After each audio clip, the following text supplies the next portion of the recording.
So kia ora koutou, my name's Brady Dyer. For those that don't know me, I'm a Hutt City councillor.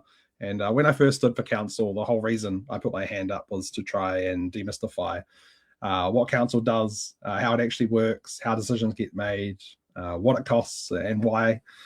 And lately, I've been seeing a lot of stuff online about Tiaki Wai, some of it accurate and some of it not so much. And so tonight, I really just wanted to set the record straight on a number of issues that I keep seeing popping up online, answer some of your questions, and walk you through what this whole thing actually is, where it came from, and what it means for your household budget. If you've got any questions, chuck them in the comments below. If I haven't answered them by the end, I'll try and answer them. And while I've had pretty good exposure to water reform over the past decade I've had in local government, God, I can't believe it's been a decade, I won't pretend to be an expert in everything. So if I don't know the answer to your questions and I don't answer it live, I will commit to coming back to you in the comments over the coming days with the answers. So let's get started at the very beginning. So where did this all come from? Some people think this is just another money grab from councils, but I want to be really clear, no, this isn't.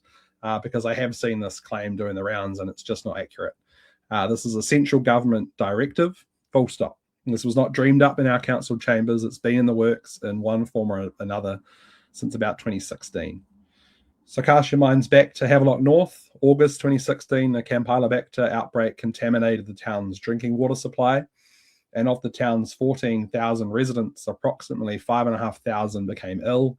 45 people were hospitalized, and sadly, there were 3 deaths related to the outbreak, with an unknown number of people still suffering ongoing health complications. And rightly so, the government launched a major inquiry, and what the inquiry found was that this wasn't just bad luck. It pointed to deep systemic failure. The regional council had failed its guardianship responsibilities. The district council had neglected high care standards, and despite a near identical outbreak at the same location back in 1998. The inquiry found that nothing was learned from the earlier event. The drinking water assessors weren't rigorous enough in their oversight. And on top of that, the inquiry pointed to something that water engineers and auditors have been warning us about for years, that New Zealand has chronically underinvested in its water infrastructure. Aging pipes, leaking drinking water mains, wastewater treatment plants running outside their consents, and sewage outflowing into our rivers and harbours, and you only have to look what's happening at Moa Point right now to see the issues and what they mean. The Parliamentary Commissioner for the Environment concluded way back in 2000, nearly 25 years ago, that the existing model for water services in New Zealand had reached the end of its design life. And the 2016 Havelock North crisis just made it impossible to keep kicking that can down the road. So what about Three Waters? Wasn't that scrapped when National came into plan? This is where things start to get a bit confusing, so let me walk you through it as simply as I can. After Havelock North, central government, rightly so, started working on water reform. The previous Labour government put forward what became known as Three Waters Reform, a proposal to take all the water assets from local councils across the country and merge them into just a handful of massive, publicly owned water entities. It was a bit unpopular with some councils and some communities. The proposal went through several versions. It started with, I think, 4 or 5 massive entities. That was revised down to 10 or 11, which diluted some of the efficiencies that the whole reform was based on. And then the National-led government came into office in 2023, repealed Three Waters, and that legislation was struck off the books in July 2024. But this is the critical bit. Repealing Three Waters did not mean going back to business as usual, because those underlying problems that Three Waters was trying to solve, the aging infrastructure, the underinvestment, and the regulatory weaknesses, those didn't go away. So National brought in their own approach called Local Water Done Well. The legislation, the Local Government Water Services Act 2025, got its royal assent in August last year. And so the key difference is Local Water Done Well allowed the councils to decide their future. Some could deliver water by themselves, aka kapiti. Some could form entirely new entities, such as what's happening over in the Wairarapa, or Tiaki Wai. So your council still owns it. The law explicitly bans privatisation. Water services cannot be sold to private operators. That's written into the legislation. So just a reminder, if you're joining me, pop any questions in the comments below and I'll happily get to those at the end. If I don't know the answers, I commit I'll come back to you over the coming days with the correct answers. So what is Tiaki Wai? Well, Tiaki Wai is the Wellington region's response to the legislation of Local Water Done Well. It's a council-controlled organisation, a CCO. It was incorporated in late 2025. The 5 shareholding councils that own it are Hutt City, Porirua City, Upper Hutt City, Wellington City, and the Greater Wellington Regional Council. The board is chaired by Will Peat, an experienced infrastructure professional and former CEO of KiwiRail. The chief executive is Michael Brewster, former CEO of Taswater in Australia, who went through massive water reform over there in Tasmania and has also worked here in the New Zealand water sector. Tiaki Wai is accountable to a partners committee, and this is made up of representatives from each of those 5 councils, plus our 2 mana whenua partners from Ngāti Toa Rangatira and Taranaki Whānui. So your elected representatives will continue to have oversight over what happens with your water through our representatives on this committee. So what is Tiaki Wai replacing? Well, you've probably heard of Wellington Water. That's the current council-controlled company that has been running our 3 waters for the past few decades, and it's being amalgamated into Tiaki Wai. Wellington Water doesn't just disappear. The staff, the expertise, the systems, all of that transfers across. And for the first few years, as reform, and so for the first few years, over the last few years, as reform in one flavour or the other has progressed, Wellington Water has been in a transitional period, getting things ready to make that transition as smoothly as possible. And I would like to commend the current Wellington Water CEO, Pat Doherty, who was brought in to do one job, just get Wellington Water into the best state for that handover. I think he has done a really good job. So from the 1st of July this year, Tiaki Wai takes over the full responsibility for delivering drinking water, wastewater, stormwater services across the entire Wellington metro area. It will own the assets, about $9 billion worth of assets. It's taking all of the debt, it's taking all of the revenue, and it's a new beast. So it's the same pipes, the same infrastructure, the same region, just under new management and a new structure that gives it the tools to do the job properly outside of the 3 yearly election cycles, constrained funding that is paused every time a council gets re-elected or pulls the handbrake as it sets its budgets for the year ahead. Tiaki Wai is no longer constrained by that. It can get on and do the work that everybody agrees needs to happen. So what does this mean for your rates and your bill? How does this affect what you actually pay? And this is the bit that most people want to know, and I understandably so. So here's the deal. Right now, if you're a Hutt City ratepayer, part of your rates bill covers the cost of water services. If you look on your bill from installment 1, it literally has a line item for drinking water and a line item for stormwater. They will come off your Hutt City Council bill on the 1st of July. Your council rates will go down by about $2,000, but Tiaki Wai will send you a separate bill directly for water services. Think of it like your power bill, your phone bill. It's a separate invoice from a separate organization. So is this costing you more money overall? In the short term, invoices will be roughly the same. There's a Hutt City Council is looking at an 8% increase, which is about $225 more for next year, but you won't be paying twice. That's the critical thing that I've seen a lot of people online saying you're going to get a new bill and your council rates are not going to go down, and that is just not correct.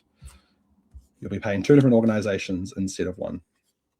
But the longer term picture, the modeling that's been done, and this is based on comparing our new regional model against the alternative of councils continuing to manage water individually, showed that the preferred Tiaki Wai model is estimated to be about 1/3 cheaper than the status quo by 2033, based on the exact same investment program if we were to do it alone. And that's because a single regional organization can achieve economies of scale, it can spread the debt more effectively, and access cheaper borrowing than individual councils can. So one thing I want to be honest about, water costs are going to go up over time under any scenario. And that's because we have for decades underinvested, and we've got to catch up. Those aging pipes, those leaking mains, the wastewater treatment plants, the outfall pipe to Pencarrow, that work has to happen regardless. And the question was never, do we fix it? It was more, what's the most cost-effective way to fund it? So before I get on to water meters, a lot of the information that has been floating around online has come from the recent consultation that Tiaki Wai has done on its water services delivery plan. And there are some eye-watering figures being forecasted that in the future years. And following that consultation, where about 1,100 people gave their feedback, including the Partners Committee, the board has committed to reviewing the budget and the plan for the next year and the next decade, and is committed to looking at that. I'll pop a link in the comments at the end of this video with the full details about what the feedback from the community said and specifically what the board is going to do about it. On Friday, there is a meeting with the Partners Committee where this feedback and how their draft plan is changing as a direct result of that feedback will be considered. And that's a public meeting that will be on the Wellington City Council YouTube page. So on water meters, and I want to be careful here because I know this is where there's been a lot of noise. No decisions have been made on water meters yet, none whatsoever.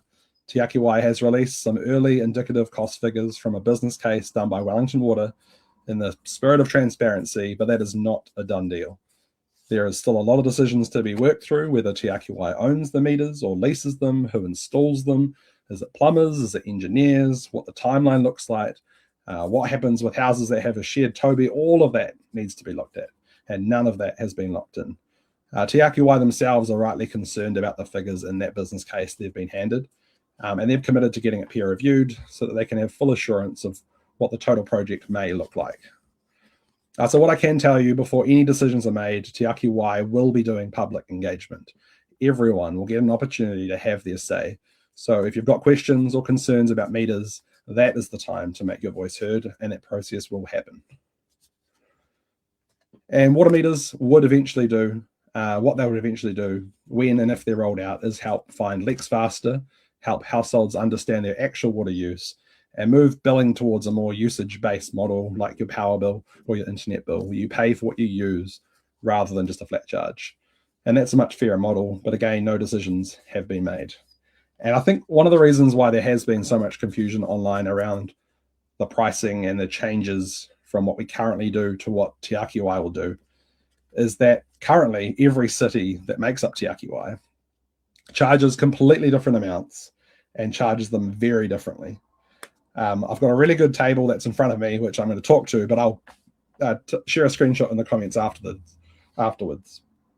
But basically, Hutt City Council is the only council for wastewater that charges a fixed charge per individual rating building on a property. Everyone else either has a charge based on the capital value. So if you own a more expensive house, you pay more for wastewater. If you own a cheaper house, you pay less for wastewater. Has no consideration of how many people live in the house, but Wellington City does that. Porirua has a fixed charge per property. We have a fixed charge per individual rating unit. So if you have a granny flat, you pay twice. That's for wastewater. For stormwater, we all do it differently again.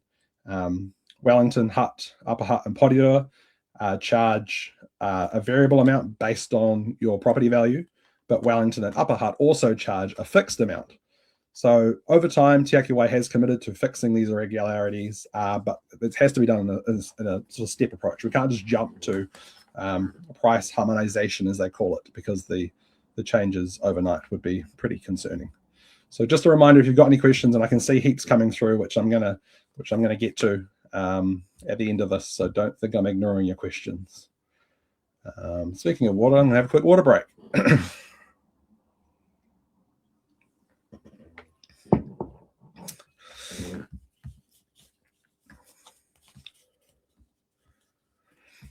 So yeah, basically, I know a lot of people think this is sort of some big conspiracy that local government's just trying to grab more money, trying to get around the rates cap that explicitly says water infrastructure is not included.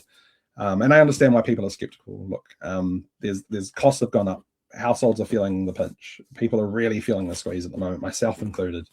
But let me be clear, this is not a local government initiative. This came from Parliament, the central government, not just the previous one, but the current national-led one, passed legislation requiring councils to reform how we deliver water.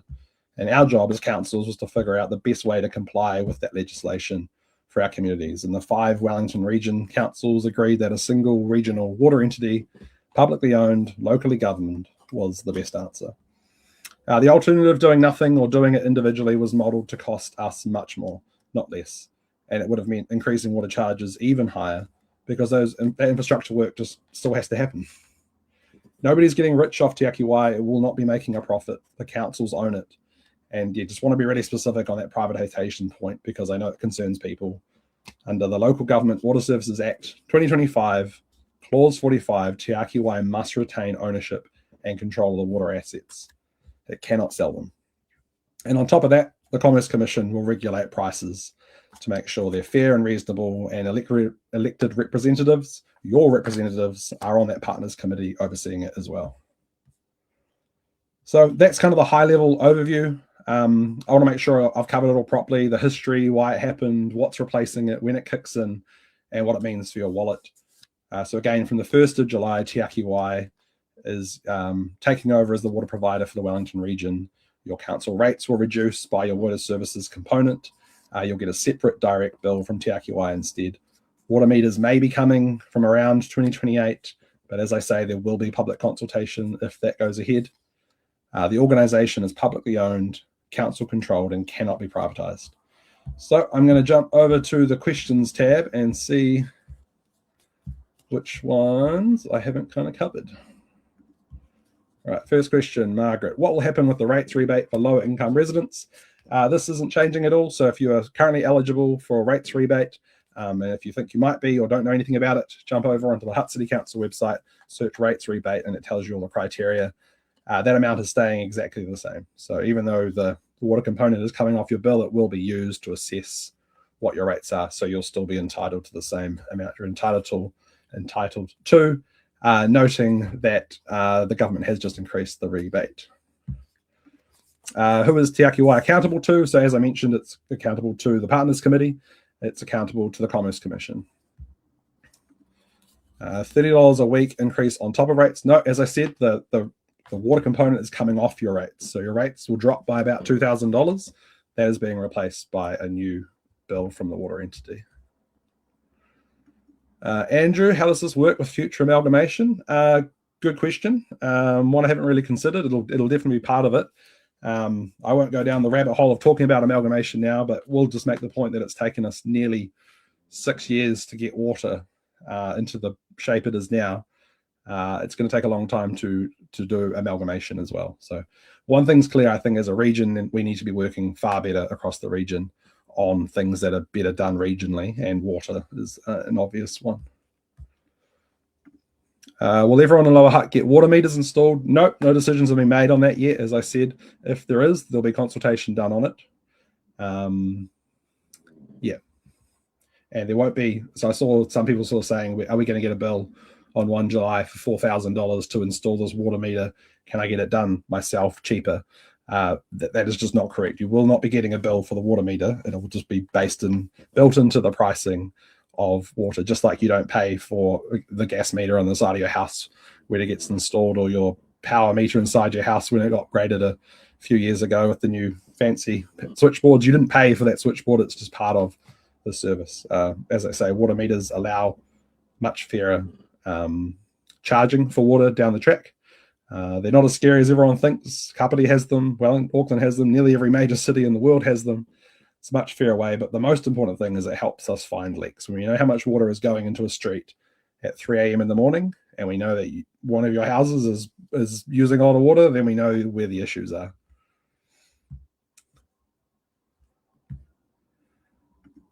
With the amalgamation coming, how will council representation be achieved? I might do another video down the track about council amalgamation coming, so I won't cover that one for now. Wellington Water overcharged the councils. How can we be certain this isn't going to happen again? I mean, like, this got spun in the media not correctly. The report was really clear that for per kilometre of pipe, the Wellington network is far worse than any comparable city in New Zealand. So over a kilometre of pipe where there are multiple failures and they're having to repair them, over that whole kilometre, yes, it's about 3 times the amount than other cities, because some of our pipes are over 100 years old. But the same report found that per individual repair they were doing, Wellington Water was comparable to other councils.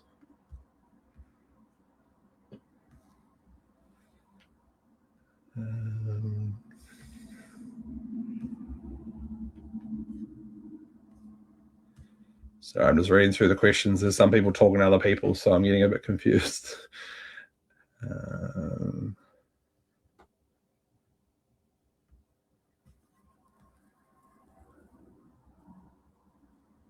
Oh, there we go. I'll put that one up because I made the joke about drinking a glass of water. Cool. One other thing, I've just seen a comment on there about someone using the calculator.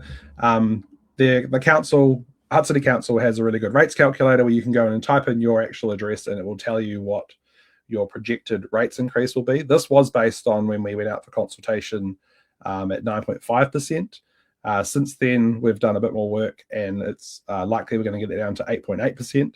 So if you use the rates calculator, it's going to tell you what your 9.5% increases, noting it's going to be a little bit less. But one other point that I did want to make, which is specific to Hutt City, is every 3 years, councils have to update their property revaluations. Unfortunately for us, this is happening this year at the same time as all of Tiaki Wai rate splitting is happening. So depending on how your property's prices change, and we know predominantly the whole city has dropped, depending on how your property value has changed in relation to the rest of the city, your share of the rates might change. Council doesn't get a single dollar more when the rates property values change. Not a single dollar more. It just the pie gets reallocated based on property values. So at the same time all these changes are happening, there is changes to property values. There is a really good website called whattherates.nz where somebody has like vibe coded their own little rates calculator that takes our rates calculator, it takes Tiaki Wai's rates calculator, and takes Greater Wellington Regional Council's rates calculator and merges them into one where you can type in your address. And that lets you really easily see what your projected rates will be. Noting, like I say, 9.5 will be decreased for Hutt City, and Tiaki Wai has committed to revising its forecasts for the next year and also for the next decade as well.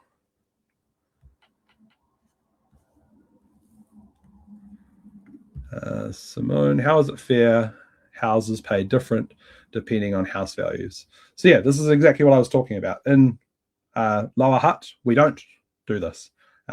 We don't pay a different amount depending on your house values. We have a set charge. And if you look at your rates bill, installment one literally has the line item for drinking water, which is about $890, and then a separate line item for wastewater, which is about the same price.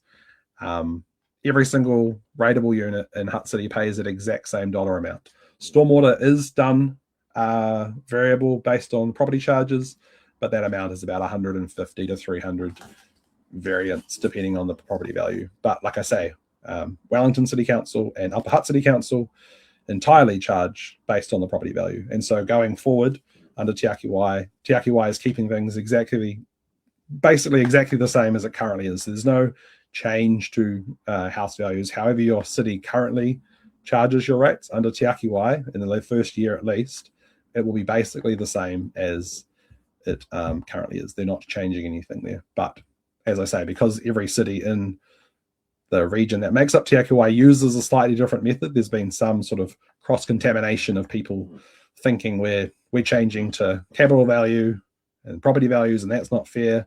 And then other people on the flip side have said, oh, Wellington's changing to a fixed charge. How's that fair? So basically the only fair way to charge for water, ironically, is water meters. Why is the cost for meters so expensive? This is going through a business case right now. As I say, Tiaki Wai is alarmed about the prices in there. So is the partners committee, so are all the councillors. The business case is being peer reviewed. And ultimately the work will go out to an open tender. So the price will be what is set by the market. So if you're in the industry of water meters, get yourself ready. Why is this a local issue and not a central government issue if so much of New Zealand is in the same leaky boat? This is a good one. The central government brought out legislation, local water done well, that directly makes this a local issue. Under Labour's reform, they were trying to make it a bit more of a central government issue, but there was no magic money tree. Ultimately, these things are going to cost money. So I'm kind of getting a bit confused because I'm reading ahead to questions. These things are going to cost money to do, and Labour wasn't proposing to sort of come to the table with a big pot of gold to fix all the problems. Their model was just bigger entities, bigger economies of scale.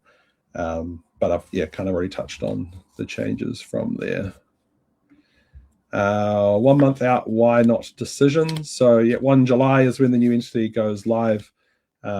it's been a moving beast for the last couple of years as things have progressed to now.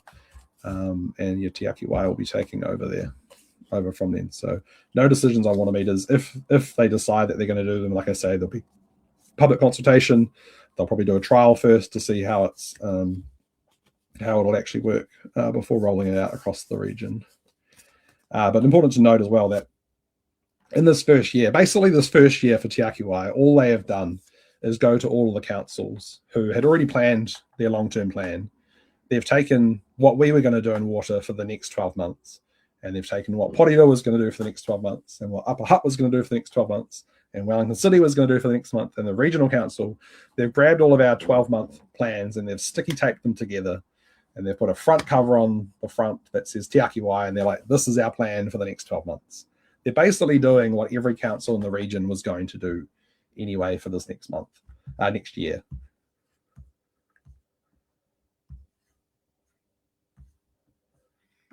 What is life without water? People will die. What happens if people can't afford their water rates? Will their water be cut off? And then in essence, no water, no life. Obviously not. I'll put in the links. Someone needs to be keeping track for me, all the things that I keep saying. I'm going to put in the links below, but I'll make sure I do. I'll put in the links below a link to Tiaki Wai's hardship policy. Obviously, there's a rates rebate scheme. There's also the ratepayers assistance scheme that is going through Cabinet at the moment, which is a scheme to pay your rates in a slightly different way.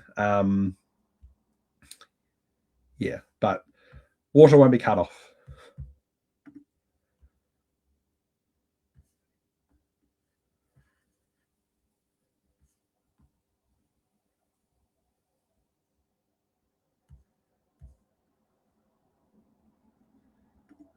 We got another one from Andrew. Would it be better to be spending the $500 million on infrastructure rather than meters, and then have to spend it again to fix it?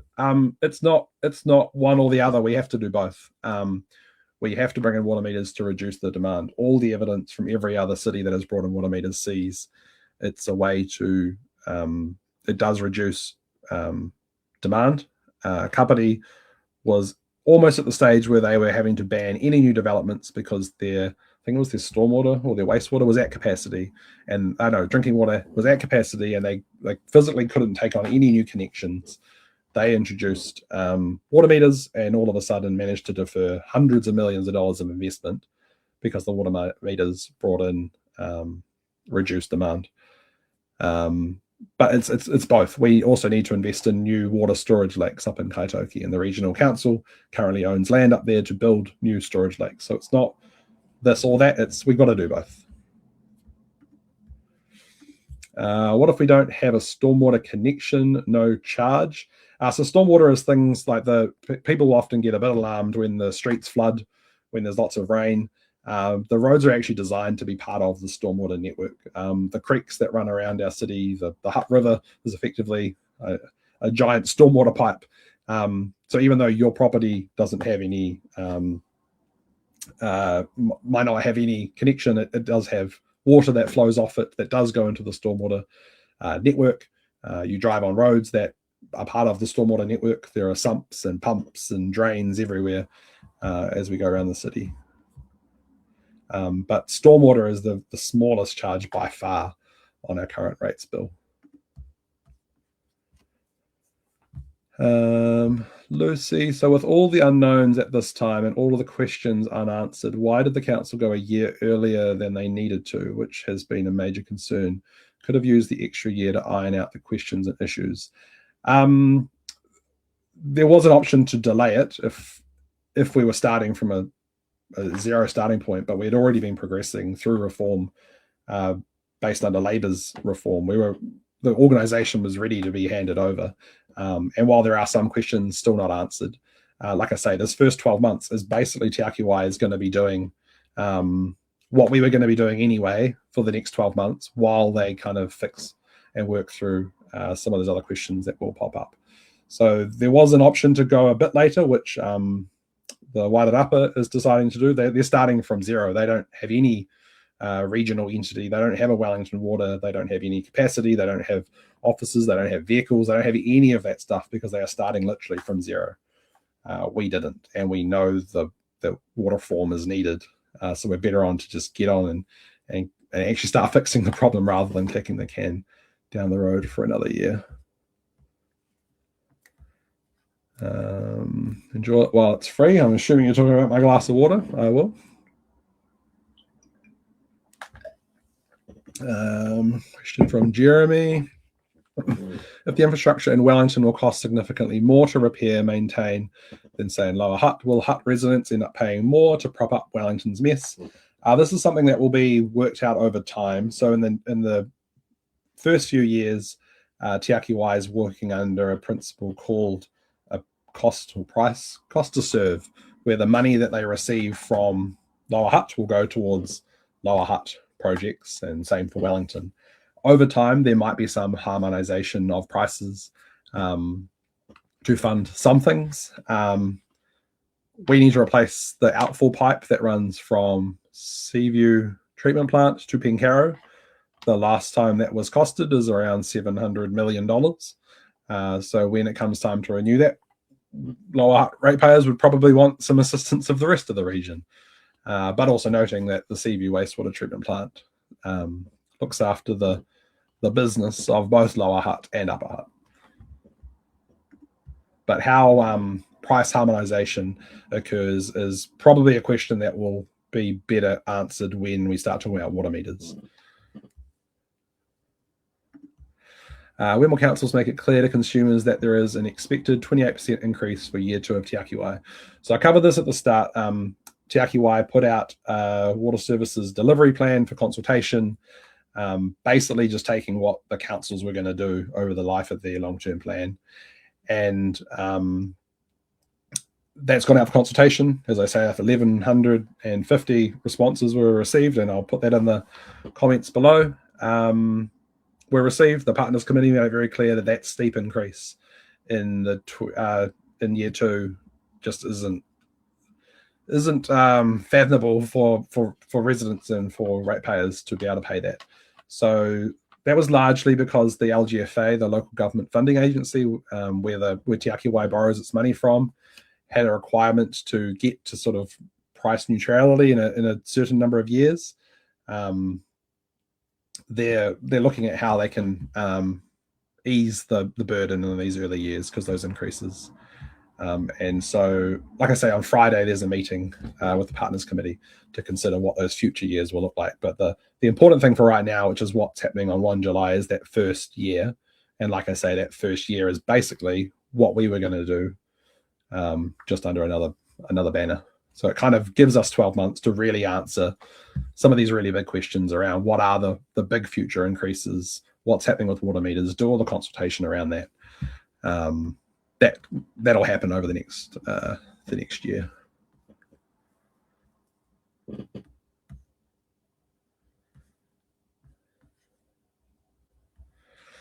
So yeah, kind of just touched on this now, Matt. What is the projected cost of ratepayers in 2, 5, 9, 15 years? What was put out for consultation was very eye-watering. Tiaki Wai, I'll read the quote directly from Will Pete, who's the board chair, who said, we hear the concerns about costs, especially at a time when people are facing cost of living pressures on all sides with fuel, electricity, and other bills on the rise. We are in the process of reviewing the proposed budget investment plan for the next decade. The Partners Committee, made up of shareholder councils and mana whenua, has also raised concerns about these projected costs.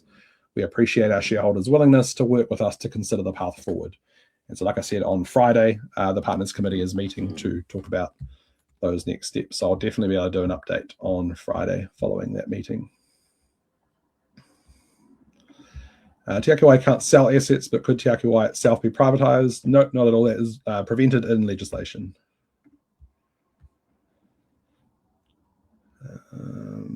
This is a long one, so I'll pop it up while I read it. If there is no decision on cost of meters and who will own them and who will own them, why are they really being installed? If Tiaki Wai will own them, why should we pay for them? And if we own them, we should be able to pay for them to be installed privately. They're not being installed yet, so we have network water meters, which is basically in Lower Hutt anyway. We have network water meters, which is about 1 meter for every 200 to 500 houses, so kind of a couple of streets combined. I'll put in the comments below a post today that Wellington Water put up in Stokes Valley, where they use these network meters to find a leak. So they look at the pipe. In layman's terms, they look at the pipe coming into Stokes Valley, look at all the network meters, and go, at 2 a.m. in the morning, every single day, this block of houses is using astronomical amounts of water compared to every other street in Stokes Valley. There's clearly a leak somewhere on that street.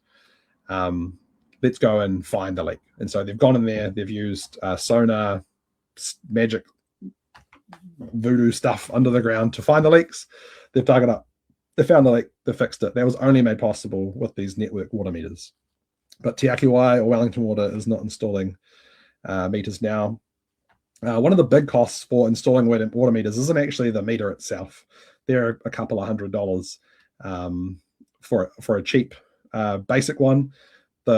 What's in the business case is a smart meter, which means that they all talk to each other, and you can have an app and see when your house is leaking water. You can see your pricing up to date. But one of the biggest costs with installing a meter is actually digging the hole, installing a water Toby box around it. But what's being built into the pricing as well is that when you cut into a 100-year-old pipe to install the meter, you may find that you actually need to replace that entire pipe from the Toby to the house because it's just so old.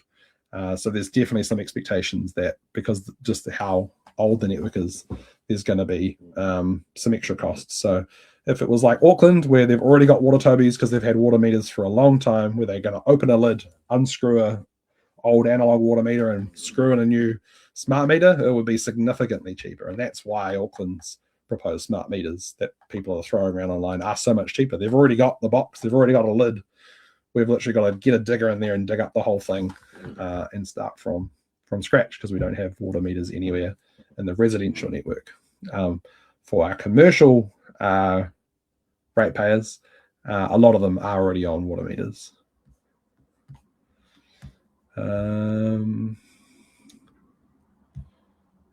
Any penalties for Tiaki Wai top management if they fail to properly upgrade infrastructure and only do planning after planning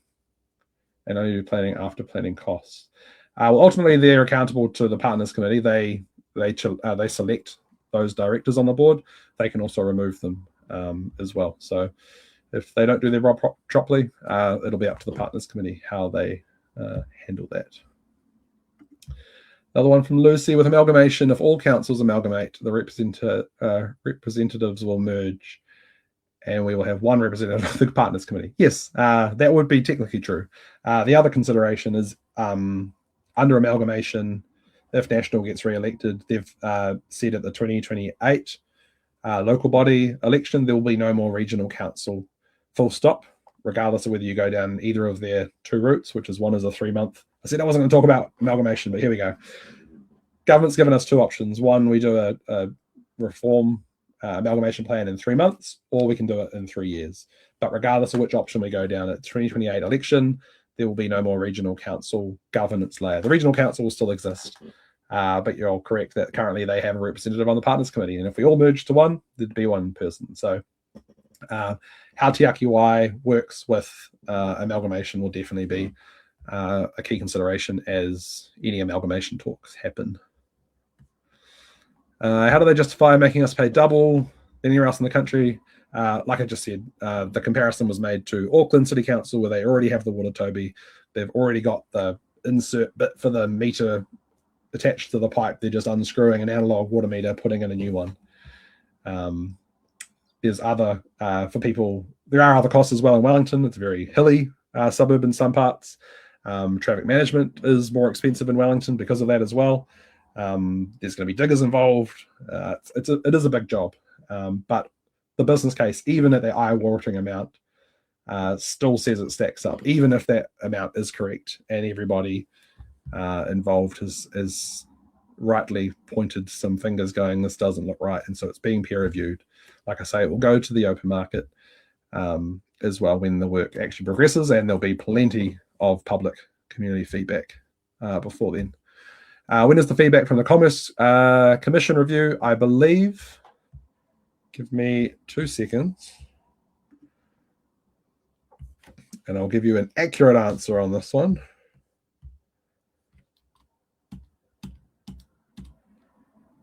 there's the less answers I have to come back to, the better.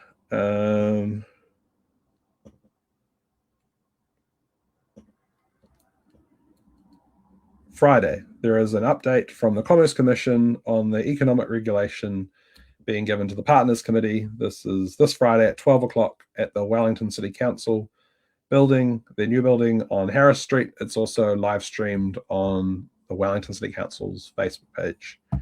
And it is item number 8 on their agenda.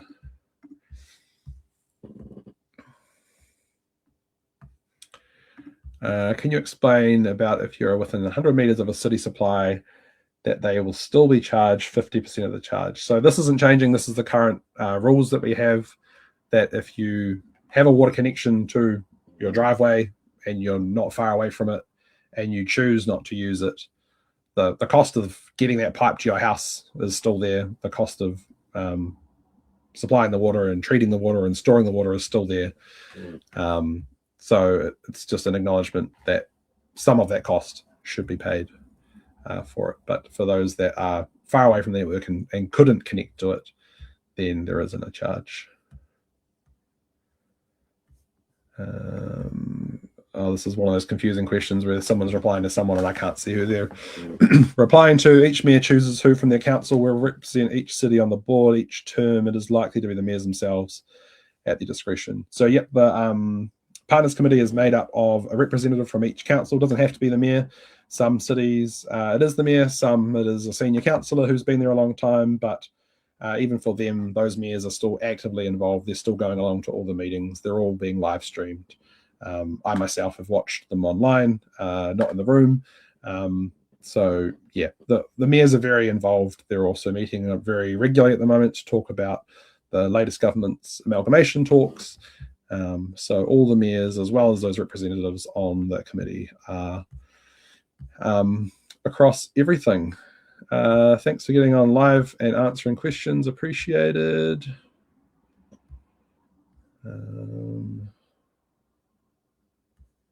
Will they own maintenance resources or be subcontracting out the work? In the early years, they'll be doing similar to Wellington Water, where they'll be subcontracting out the work. One of the biggest benefits to Tiaki Wai is that they no longer, I talked about this briefly at the start, but currently councils are elected for 3 years. Every 3 years, previous mayors and councils have tried to get elected. They've artificially kept rates low. We've underinvested in water. All of that gets thrown out the window when Tiaki Wai takes over. The funding constraints that have been artificially put in place by previous councils are gone. So it means Tiaki Wai as an organisation can have 10, 20, 30 years of certainty of how much work there is to do. It can go to the market and say, hey, here's 20 years of work. Get started. Here's the money. There's certainty around it. The amount of contractors I've met who have said, we've got hundreds of millions of dollars of trucks sitting in our yard. We have 100 staff on the books, and we're just sitting here waiting for the work. Everyone agrees, no matter where you sit on the political spectrum, that we have underinvested in water infrastructure, and there is a huge amount of work to do. So right now we're renewing about 15 kilometers a year across the region, and most of that's in Lower Hutt because we've been heavily investing in renewals over the past 6 years. We need to be doing about 100 kilometers a year just to not go backwards. If we were doing 100 kilometers a year, we would still go backwards for a couple of years until we get back to where we are right now. We'll never be as good as we are right now with the funding constraints we have. So those contractors will have certainty for work. They can invest in more efficient equipment. They can train new staff because they know the work will be there. At the moment, with the funding cycles of long-term plan uncertainty, like it's the 26th of May and we sign our plan off for the next 12 months in the very few last days of June, which then starts on 1 July, there's now certainty for the next 12 months. But giving businesses only like weeks, months notice for big work just isn't sufficient. So we'll largely be subcontracted out, but there'll be so many more efficiencies also as it's managed across the region. If we get water meters and you have a leak, who pays for it? This will be obviously nutted out when we have consultation on water meters. What I believe, who was it, Wellington, Auckland does, if a leak's found on your property and you find it because you get your bill and go, whoa, I didn't know I had a leak, and you get it fixed, they give you a rebate for the amount of extra water because you've fixed the issue. I imagine we'll do something similar in Wellington. There's lots of questions around how pricing will work in Auckland. You pay for the amount of water you use. In Christchurch, you get a set daily amount that everyone gets at a fixed fee, and you just pay the volumetric charging on top of that. All of that is still to come. So until meters are installed, a 5-person house is going to be charged the same as a 1-person house, including paying for water leaking everywhere. Is this correct? So it depends where you live. If you're in, let me bring up this chart that I'm going to share in the comments. If you're a 5-person house, 5-bedroom house in the hut, you'll basically be paying the same amount. Your drinking water and wastewater will be the exact same amount, whether you're in a 5-bedroom house or a 1-bedroom house. Drinking and wastewater, stormwater will be slightly different. The bigger house will pay a slightly larger amount.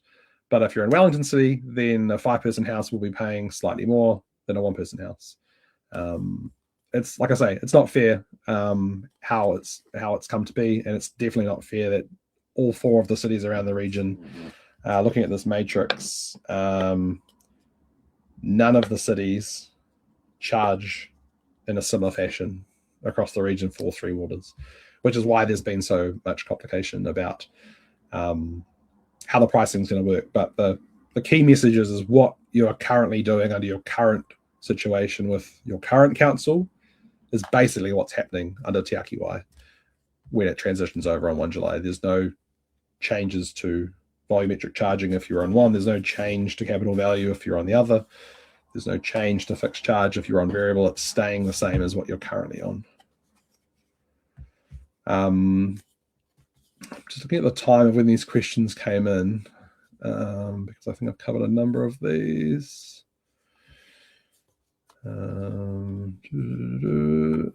So Gary has got a question. I use the rates calculator, which again I'll put in the comments below, but what the rates.nz seems to be the best one at the moment. CV dropped by 100k. I don't know what that is a percentage because I don't know what your starting rate was, but across all of Lower Hutt, the residential property values dropped by 20%. So if your property, I'm going to get this wrong because it's complicated, but if your property dropped by less than 20%, then your CV amount you pay will be slightly more. If your property value dropped by more than 23%, then you'll pay less. So there are some houses in Lower Hutt that even though the rates are going up by 8.8%, because their CV dropped so much, the amount of rates they pay next year will be less than they pay this year. But like I say, the council doesn't get any extra money, doesn't get a single dollar more when a CV year happens. We're the only council in the region that has an update this year. We legally have to do it every 3 years, and it's our turn now. I think Upper Hutt's next year. It's unfortunate timing. This is all landed at the same time, but it will be when you use the rates calculator that your percentage amounts will change a bit depending on how your CV has changed. But we are a bit insulated in Lower Hutt because, like I say, for drinking water and wastewater, it's a fixed charge. So your CV value has no correlation to how much you pay for drinking water and wastewater, which is about $1,900 of your current bill that's coming off, plus that stormwater charge is also coming off. But yeah, use the rates calculator. That's very clear. But like I said before, the rates calculator is built on a 9.5% increase for Hutt City. That's likely dropping to 8.8. Tiaki Wai's was based on their increase, and they've got the message loud and clear and are looking at what they can do to drop that as well. So the rates calculator was used for consultation a month or so ago. So just kind of use it with a grain of salt, knowing that both of those increases are likely to come down. Lucy, are you as a councillor concerned that there doesn't seem to be any assistance from DIA or Tiaki Wai or councils for private renters and increases that are likely to flow through? I need some of the water.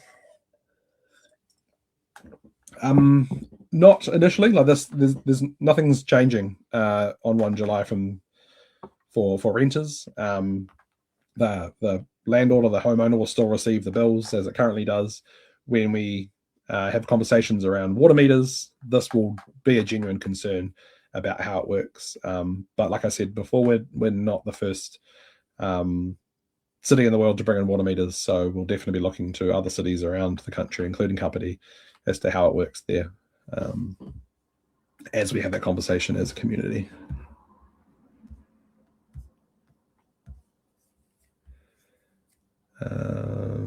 Just noting the calculator you mentioned. Oh, I might bring this up because it looks important. Just noting the calculator you mentioned, what the rates. Calculator is quite unreliable for certain property types, especially cross leases, it seems, just based on that. I wouldn't be recommending this widely as it's wildly inaccurate for some properties. Okay, well, that's good to know. I'll put the link to what the rates and Hutt City Council's rates calculator and Tiaki Wai's rates calculator, but noting that the regional council also charges you rates that we don't have a rates calculator for, but the regional council does. This is very clunky. And again, it's based on 9.5% increase, which is dropping.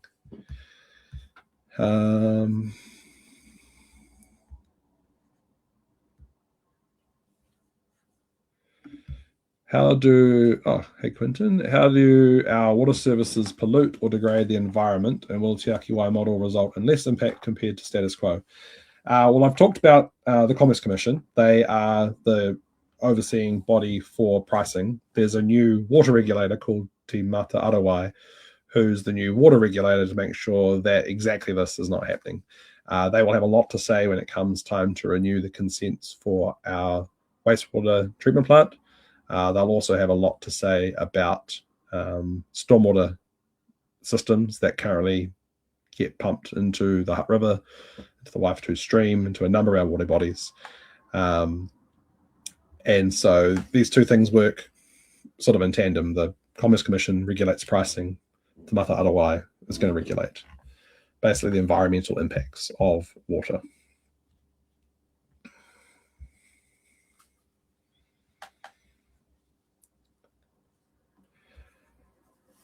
Cool. So there's a few questions on here about how much people are getting paid and the CEO. If Tiaki Wai is only doing the same as councils for the next 12 months, why do we have to pay their salaries? So Tiaki Wai is doing a similar job to Wellington Water, but also a much bigger job. They are now going to own $9 billion worth of assets. They are going to own the pipes. They're going to own the land that the buildings sit on. They are a new organization that actually has a lot more work to do. So the staff that work there are getting paid based on their roles. We obviously want good people to be running these organizations. If you look at the caliber of the people on the board and the senior managers, they've been through water reform before. The CEO has spent 8 years at Tasman councils. Is it 4? I think they said they went from 25 water entities to 4, and then of that 4, 2 went bankrupt and amalgamated into one water entity for one region. He was the CEO leading all that work to amalgamate that. So that experience is so vital to make sure we get this right. And some of the figures that some people are playing are pretty large, but they are very skilled people doing a very difficult job.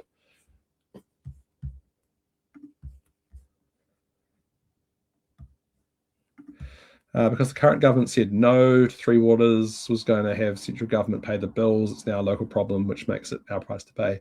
Not really. I've definitely, the reason I popped this up on the screen is I've seen this message a lot over the last few weeks, and Labor's Three Waters reform was not promising to pay the bills. Central government wasn't going to turn up with a magic money tree and make all our worries go away. They were proposing a model that was 4 entities initially, then down to 11-ish. To get efficiencies of scale. I think they were proposing to help with the funding arrangements, but central government wasn't going to pay our bills. They never were. There's definitely a misconception that Labor's Three Waters reform was the silver bullet to fixing all of our problems. If I'm honest, in the Wellington region, what the model we have now under local water done well is very, very similar to the model we would have had under Labor's local water done well, under Labor's Three Waters reform in the Wellington region, specifically. Across the country, very, very different. But us in the Wellington region, both reforms have not impacted us too much. Cool. How are we going for time? Well, I've been going an hour. Cool. I think this thing has a time limit of an hour and 15. So I'm going to keep going through questions. Can the public attend the partners? I might just do a bit of like rapid fire and just do like some quick hard-hitting questions. Can the public attend the Partners Committee this Friday? I believe so. It's a public meeting. It's publicly advertised on Hutt City Council's website. It's being streamed live on the Wellington City Council's YouTube page. What's for dinner? Haven't had dinner yet. I'm going to have something to eat after this. Who approved the Tiaki Wai salaries? That will be the board of Tiaki Wai. Is that the Lego endurance behind you? No. It's actually something really cool. I'll post a photo in the comments below because I can't easily grab it, but it's oh no, I'll grab it now because it's really cool.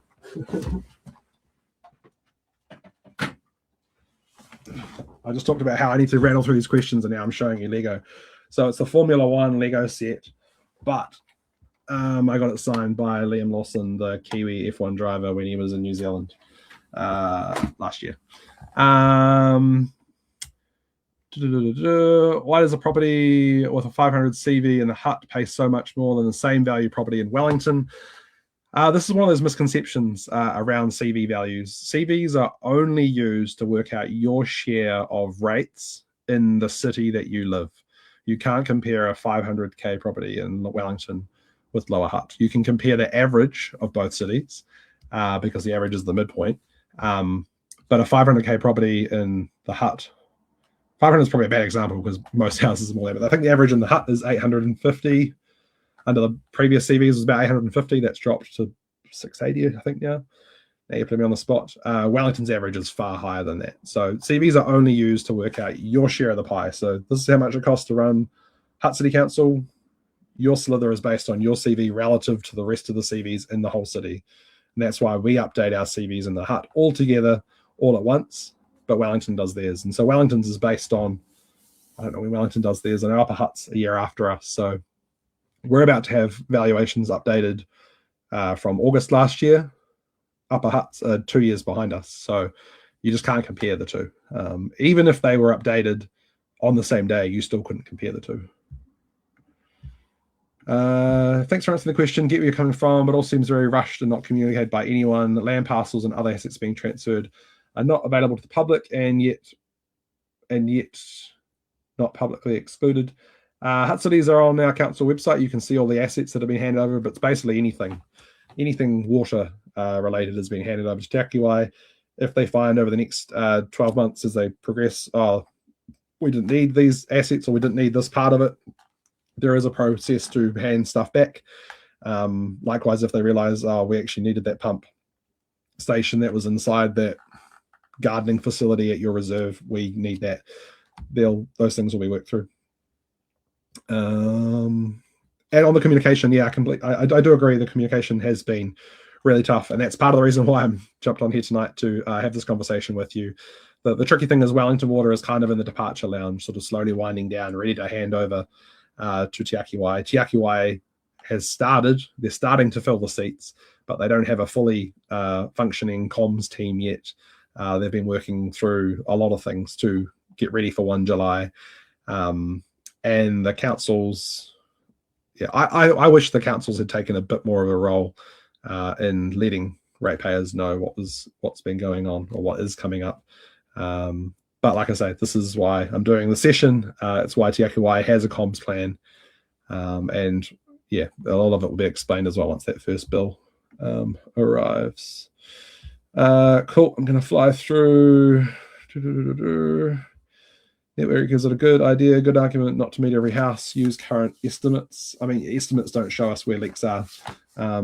On the public side of the network, so over half of the water network is publicly owned. It's privately owned, half is publicly owned. If there's a leak on your property, that's a leak that needs to be fixed. Most of the councils were planning on spending a lot more on water in the next few years, some up to twice as much.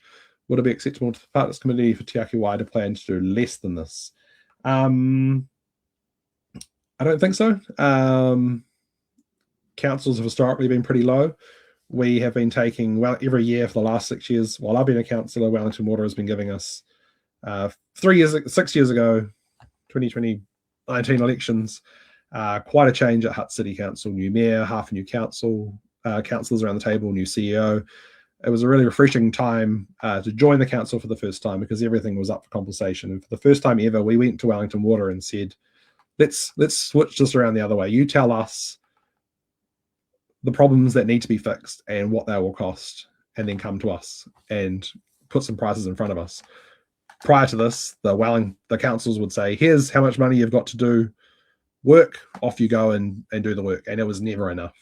So I don't think Tiaki Wai will be doing less than we were planning on doing. They're probably going to be doing more, but that is the benefit of Tiaki Wai, is that they can do more cheaper through economies of scale, through cheaper borrowing than our councils. And just using like standard designs when they're doing things. So we're building a new sludge dryer down at Seaview Wastewater Treatment Plant. It's costing $150–60 million to design and build it. It's on its way to New Zealand now and will be installed by the end of next year. It's been designed in a way where they can just repeat that design and put it into Moa Point or put it into Tiaki Bay Wastewater Treatment Plant when they need to replace the dryer there. So standardized systems. At the moment, every single wastewater treatment plant in the Wellington region runs differently. It's a different system of how wastewater works, and that's just not efficient. Nope, that's the same question back up. Many of us have water-enabled Tobies. These were installed years ago. Yep, so that will make the rollout much easier for those that have Tobies that can already have meters installed, and a lot of new houses now having those Toby boxes installed, where it will make it easier. But it won't be an invoice that you get to your house saying you have to pay for your water meter now. Here is the invoice. It will just be part of what Tiaki Wai does. It will be built into the water meter volumetric charging. It'll be paid off over the life of the water meters, 20–30 years. The ratepayers then will be paying for that water meter use. Just like now, I don't pay for the power poles outside my house. I pay my power bill, and it's all part of that network. I can see some people. Thank you, Chris, for jumping in, answering some questions. So yeah, this is one of the questions I've seen coming up. What will happen with cross-lease sections? This will all be worked through when we do the consultation, or when Tiaki Wai does the consultation on water meters. Talking about Partners Committee, I have received an email from our mayor saying she is on the Tiaki Wai board and being paid. If you could please dispel this, we're well aware that Perry Zay is the mayor of Upper Hutt, is the deputy chair on the Partners Committee, which is an unpaid position. Yep, this is correct. So the Partners Committee, these people are not being paid. They are elected representatives from around the region, plus our 2 mana whenua reps. Yeah, Perry Zay is the mayor of Upper Hutt. She is the partner committee rep for Upper Hutt City Council. Yeah, she is not on the Tiaki Wai board. You can go to the Tiaki Wai's website right now and click About Us and see who is on the board. I've already covered the Wellington cross-subbing one. Problem with reading these questions, because there's a lot of them, is they kind of came in as I was answering them, and the questions I'm reading now are from 8:30. So half an hour ago, when I've already answered these questions. Yeah, Matt answered that question there very well. Can we purchase our own meters? It's not being advised at the moment by Tiaki Wai because we don't know what kind of meter we're going to need to be installed. They're likely to be smart meters that can talk to the network meters we have, so that you can use an app on your phone like your power bill or your internet bill or your phone bill, and you can see your water usage in near real time, rather than having someone drive around the streets and look at your meter. Same as like your power bill. Like, you used to have a meter man come around and read your meter box. Now it's all done through a smart box inside your house and your switchboard. The water meters will be very similar. Tiaki Wai hasn't made any decisions yet around water meters, whether they will purchase them or whether they will lease them off someone. All of that is still to be worked through. The council's fault for not spending on infrastructure. Completely agree. For decades, we have been underinvesting in infrastructure, and now we have the fun job of playing catch up. Hutt City Council for many years had the second lowest rates increase in overall rates in the country. So yes, They are somewhat to blame, but so are the people who kept voting for these councils without questioning if the things are being kept on top of. I will nod in approval.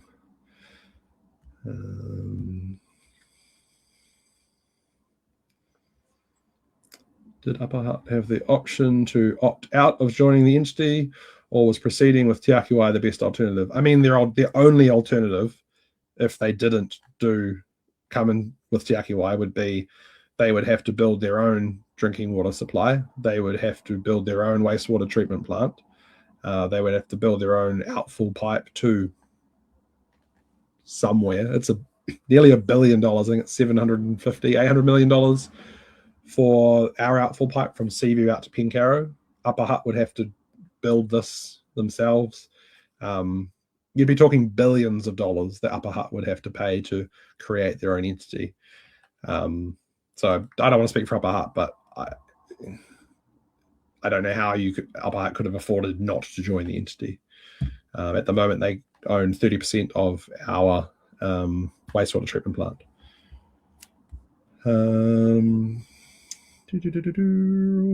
The council concerned that before Tiaki Wai has even begun as an entity, the comms and lack of detail already outgoing and relatively poor. How much confidence? Well, like I say, they're a really new organization. They don't have a comms team yet. I think they've got a comms team of one person who's just trying to turn the lights on. From 1 July, when they're actually being funded, like Tiaki Wai isn't receiving any revenue yet. They're in a real sort of tricky position of trying to do some. I acknowledge themselves that they haven't done enough comms. They've got an extensive comms plan. You would have seen videos going out today from our mayor, our deputy mayor, our Hutt City Council page. That is all part of the comms plan to let people know. And that's also the reason why I'm jumping on here as well, to give people confidence that Tiaki Wai is being stood up, and that their ongoing performance and performance metrics will be managed through the partners committee that will be meeting regularly. Thank you for replying. Like most, I'm very worried about how I'm going to pay for this. Robbing a bank comes to mind. If they had, this person's answering that person. FYI. Once the meters are installed, who is responsible for maintenance? None of this has been decided yet. It could be, which is the case in other cities in New Zealand, where the meters are leased by the company that manages the water network. They might not be bought by Tiaki Wai. They might be leased from a business that leases local government assets. So all of that is to be decided and consulted on. A lot of that to come. Another person saying that what the rates calculator is inaccurate. I had my GW rates at about 2,500 higher than it should. Yeah, cool. Okay, I won't share that one. I'll share the 2 Hutt City Councils and the Regional Council one, which is a bit trickier to work out. Glad to know you appreciate the Lego. Lower Hutt has rubbish collection, weather bins included in their rates bill. So yep, if you look at your installment 1 rates bill, you'll see a line item for your rubbish bin, a line item for your recycling bin, a line item for your green bin, a line item for drinking water, and a line item for wastewater. Those 2 water ones coming off.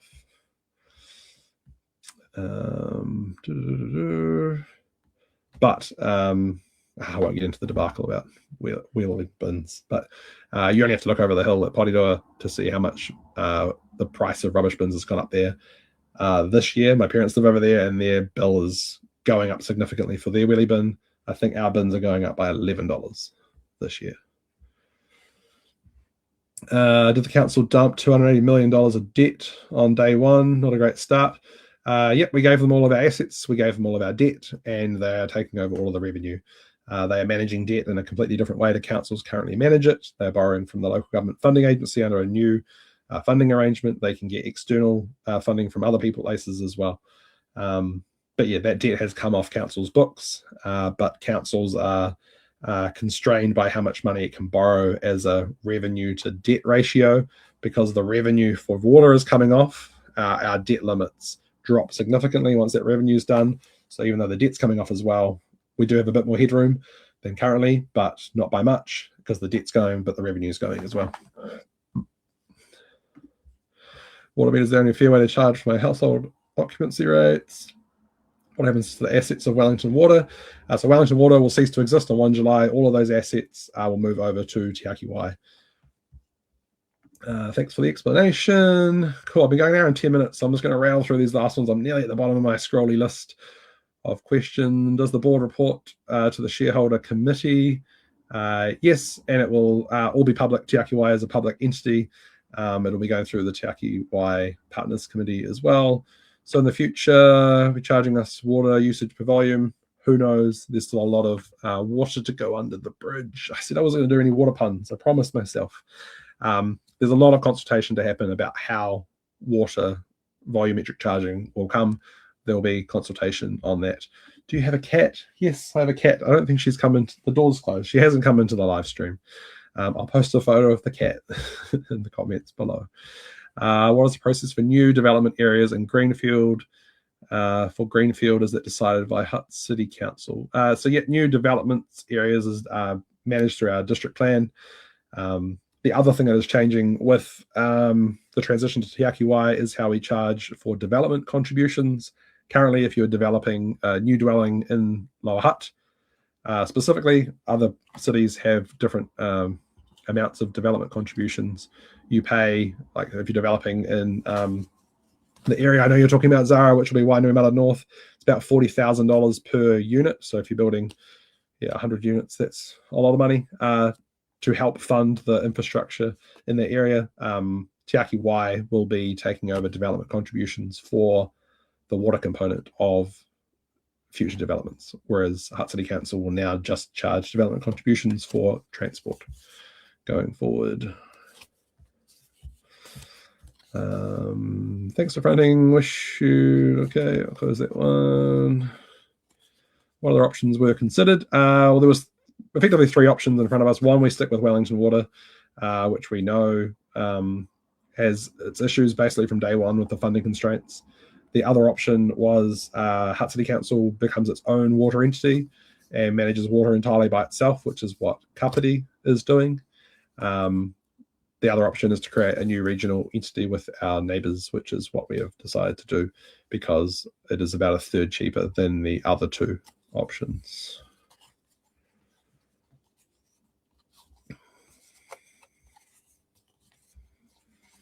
There's quite a few comments on here about Upper Hutt, which I won't dive into, but everyone can read these comments. So feel free to jump into the comments and ask yourself. There's a lot of people helping each other with questions, which is really good. Appreciate you guys taking the time to do the session. Thank you, Leslie.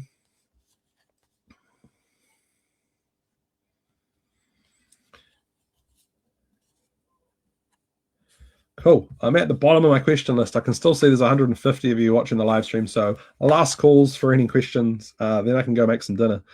Thank you so much for tuning in. Like I can see from the numbers of people that are engaging, that are asking questions, the amount of people that are viewing this, and I think it was 70,000 people that read my post saying, hey, do you think there'd be some value in doing a live stream Q&A?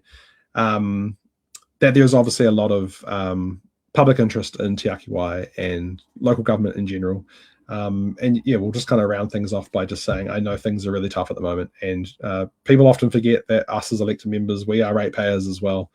I saw someone on one of the posts yesterday on the official Lower Hutt page sort of saying, when will council understand that we're a young family that have got kids that have bought our house at the peak of the COVID price market and struggling with bills?